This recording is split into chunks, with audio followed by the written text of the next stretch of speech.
मेरा नाम डॉक्टर तनिमा सिंघल है। मैं एक प्रेगनेंसी एंड लैक्टेशन स्पेशलिस्ट हूँ, मासी केयर क्लिनिक विकास नगर लखनऊ में। आज जिस टॉपिक पर हम बात करने जा रहे हैं वो है बच्चों के लिए सही पोषण क्यों ज़रूरी है। How important is child nutrition.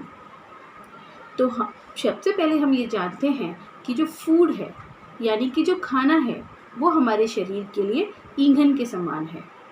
जैसे किसी भी मशीन के लिए अच्छा फ्यूल ज़रूरी है उसके अच्छे परफॉर्मेंस के लिए, वैसे ही हमारे शरीर के लिए अच्छा पोषण आवश्यक है जिससे हमारा शरीर अच्छा परफॉर्म कर सके।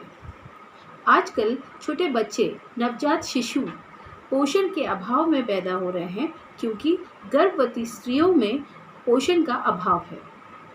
बच्चों के शुरुआती दिनों में auto immune disease, asthma, allergies बहुत ज़्यादा दिखने में आ रही हैं क्योंकि बच्चे पोषण के अभाव में पैदा हो रहे हैं। बच्चों में पोषण में जो सबसे ज़्यादा इम्पॉर्टेंट है उसमें है प्रोटीन। प्रोटीन से बच्चों की मसल की ग्रोथ होती है जिससे बच्चों के शरीर को बढ़ने में मदद मिलती है। कैल्शियम का बहुत इम्पॉर्टेंट रोल है क्योंकि बच्चों की हड्डियाँ बढ़ रही होती हैं, उन हड्डियों को मजबूत करने के लिए कैल्शियम आवश्यक है, उससे उनकी हाइट भी अच्छी बढ़ती है। बच्चे एक्टिव भी ज़्यादा होते हैं तो इसलिए पोषण की आवश्यकता उनमें ज़्यादा होती है। सही पोषण जो होता है उसको हम ऑप्टिमल पोषण बोलते हैं, न बहुत ज़्यादा न बहुत कम। सही पोषण से बच्चों का दिमाग भी मजबूत होता है, बच्चे पढ़ाई में अच्छा परफॉर्म करते हैं, जो सिखाया जाता है उसको जल्दी सीखते हैं, उसको जल्दी याद करते हैं और उसको ज़्यादा टाइम तक रिटेन कर पाते हैं। बच्चों का जो जीवन है, जो उनका बचपन है, वो एक खुशहाल बचपन होता है। ज़िंदगी उनकी खुशहाल होती है अगर शुरुआती दिनों से उनको सही पोषण दिया जाए। बच्चों की रोग प्रतिरोधक क्षमता अच्छी होती है जिससे उनकी इम्यूनिटी अच्छी होती है, तो जो आगे आने वाली बीमारियां हैं जिनसे उनका सामना होने वाला है उससे उनका शरीर पहले से तैयार होता है। बच्चों को अगर सही पोषण दिया जाए तो कोई चोट लगने पर उनके घाव जल्दी भरते हैं और साथ में उनकी चोट जल्दी ठीक हो जाती है। उम्र के साथ जो होने वाली बीमारियां हैं जैसे दिल की बीमारियां, कैंसर, फेफड़ों के रोग, हड्डियों के रोग, शुगर, हाई बीपी, इस तरह की बीमारियों में का देर से होने के चांसेस होते हैं और अगर वो बीमारियां होती हैं तो वो बहुत सीवियर नहीं हो पाती हैं अगर शुरुआत से उनको बच्चों को सही पोषण दिया जाए। बीमारियों से लड़ने की अच्छी शक्ति होती है उनमें, रोग प्रतिरोधक क्षमता अच्छी होती है तो बीमारियों से वो ज़्यादा अच्छे से लड़ पाते हैं। बच्चे आजकल फास्ट फूड या जंक फूड खाने में बहुत इंटरेस्टेड होते हैं। इवन माता पिता का भी रुझान उसकी तरफ ज़्यादा हो गया है।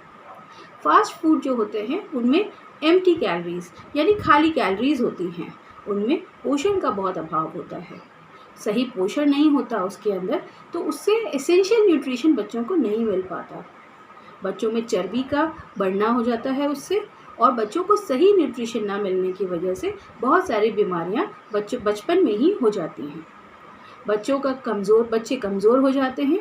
अच्छा न्यूट्रिशन ना मिलने की वजह से बच्चों के दिमाग भी उतने शार्प नहीं हो पाते और जब ये सब चीज़ें होंगी तो शरीर भी अच्छी तरीके से परफॉर्म नहीं करेगा। इसलिए पोषण का सही नींव देना बहुत आवश्यक है। बचपन में बच्चों को जो नींव दी जाती है वो उनके आगे आने वाले जो लाइफ है उसमें बहुत इम्पॉर्टेंट है और इसमें सबसे ज़्यादा रोल माता पिता का और उनके परिवार का बहुत बड़ा महत्व है। बच्चे अपने बड़ों से सीखते हैं, अपने माता पिता उनके सबसे पहले गुरु होते हैं। तो घर से आप सही पोषण की शुरुआत करते हैं तो बच्चों का आगे आने वाला जो फ्यूचर है उसमें भी बच्चे अच्छे संस्कार, अच्छे खाने की आदतें उनमें डेवलप होती हैं। माता पिता अगर बाहर के खाने की तरफ ज़्यादा रुझान रखते हैं तो बच्चों के अंदर भी बाहर के खाने की तरफ ज़्यादा रुझान होता है। अगर बच्चे बाहर के खाने की अगर ज़िद भी करते हैं तो आप कोशिश करिए कि उस तरह के खाने आप घर में बना सकें। माता पिता, परिवार के लोग बच्चों के लिए रोल मॉडल होते हैं। जैसा आप खाएंगे, जो आप करेंगे, बच्चे सबसे पहले उसको आपसे फॉलो करेंगे। तो ये बहुत इम्पॉर्टेंट है, आप बच्चों के लिए खुद रोल मॉडल बनिए। जब आप खुद स्वस्थ रहेंगे तो आप बच्चों को भी अच्छी नींव देंगे और बच्चे भी आपके स्वस्थ होंगे और स्वस्थ जीवन में ही खुशहाली है। आशा है यह इन्फॉर्मेशन आपको अच्छी लगी होगी। इस वीडियो को लाइक करें, शेयर करें। आपको अगर ऑनलाइन कंसल्टेशन की आवश्यकता है तो डिस्क्रिप्शन बॉक्स में कंसल्टेशन के डिटेल्स दिए हैं, आप उससे मुझे कांटेक्ट कर सकते हैं। Thank you so much. Have a nice time.